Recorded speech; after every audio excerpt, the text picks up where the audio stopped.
আমি যে ফেরিতে করে আসতেছিলাম আমার উপর আক্রমণের জন্য ডাকাত দল প্রস্তুতি নিয়েছিল। সরাসরি অস্ত্র হাতে আমাকে কোফাতে আসা হয়েছে। যেখান থেকে আমি নির্বাচন করছি সেই এলাকায় আমাকে নিরাপদে যাওয়ার ব্যবস্থা করতে হবে, নিরাপদে আমাকে থাকার ব্যবস্থা করতে হবে। জনাব হান্নান মাসুদ, আমি যে নোটিশটা দিয়েছি এটার উপর তো আমার বক্তব্য আছে। ব্যক্তিগতভাবে এটা এত বেশি হুমকির মুখোমুখি হতে হচ্ছে। মাননীয় স্পিকার, আমি আসলে নির্বাচনের আগ থেকেই আপনারা জানেন আমি যে অঞ্চলে জন্ম নিয়েছি সেই অঞ্চলে একটি দ্বীপাঞ্চল এবং যেখান থেকে ইলেকশন করেছি সেই জায়গায় ভূমিদস্যু জলদস্যুদের উৎপাত অনেক বেশি। এটা ধারাবাহিকভাবে গত পরশু আমি হাতিয়া থেকে আসার সময়ও প্রশাসনিকভাবে এবং বিভিন্ন মারফতে জানতে পেরেছি আমি যে ফেরিতে করে আসতেছিলাম আমার উপর আক্রমণের জন্য ডাকাত দল প্রস্তুতি নিয়েছিল। তারপরে প্রশাসনের সহযোগিতা আমি সেখান থেকে এসেছি। এর আগেও আমি 2 বার আক্রমণের শিকার হয়েছি, নির্বাচনের সময় 3 বার আক্রমণের শিকার হয়েছি।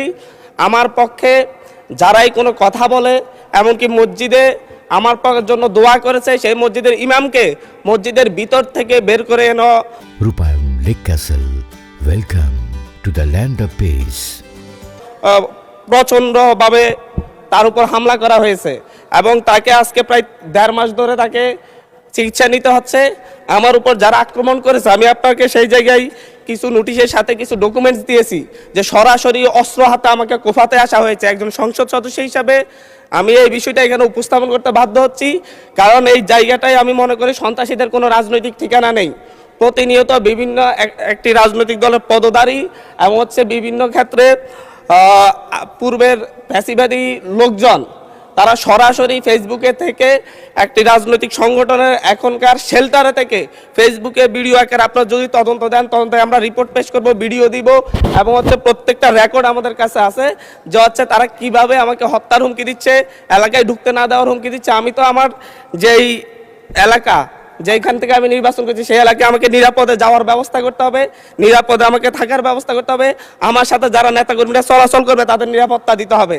এটা একজন বিশেষ অধিকারের ব্যাপারে, এটা বিশ্বব্যাপী একজন সংসদ সদস্যের বিশেষ নিরাপত্তা বিধান করা রাষ্ট্রের দায়িত্ব, সরকারের দায়িত্ব। অথচ আমার উপর সরাসরি ভিডিওতে এবং সংবাদ মাধ্যমে প্রকাশিত সরাসরি অস্ত্র হাতে আমাকে কোপাতে আসা ব্যক্তিও এখন যখন আবার আমার নেতাকর্মীদেরকে হুমকি দিচ্ছে, তাহলে তো আমি অবশ্যই নিরাপত্তাহীনতায় ভুগবো।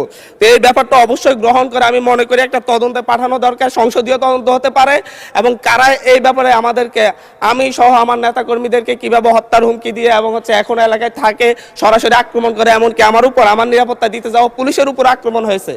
নট এ সিঙ্গেল আসামি অ্যারেস্ট হয়েছে।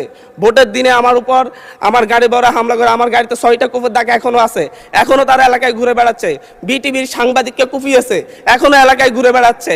এই প্রত্যেকটা আসামির ক্ষেত্রে দেখা যাচ্ছে তৎকালীন ইউনিয়ন বিএনপির সভাপতিকে হত্যা করেছে, ইউনিয়ন বিএনপি সদস্যকে হত্যা করেছে। এই ধরনের হত্যা মামলার আসামিরা, এই ধরনের হত্যা মামলা, আমি আমার বিশেষ নিরাপত্তার বিধিতে কথা বলতেছি, আপনাদের উপরে হামলা হতে পারে এভাবে না।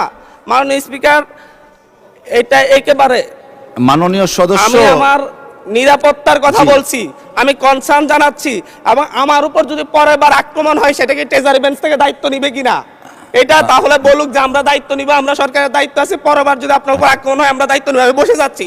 আর নয় বলতে হবে যে যারা এই সন্ত্রাসী কার্যক্রম করে তাদেরকে আইনের আওতায় আনবো আমরা। মাননীয় সদস্য, এখন একটু শুনেন। এটা আমার হাহাকারও বলতে পারেন, কারণ আমি মামলা দিয়ে জিডি করে এখন পর্যন্ত মাননীয় সদস্য অধিকার পাচ্ছি না, যার কারণে সংসদে বলতে হচ্ছে। একটু শুনুন দয়া করে।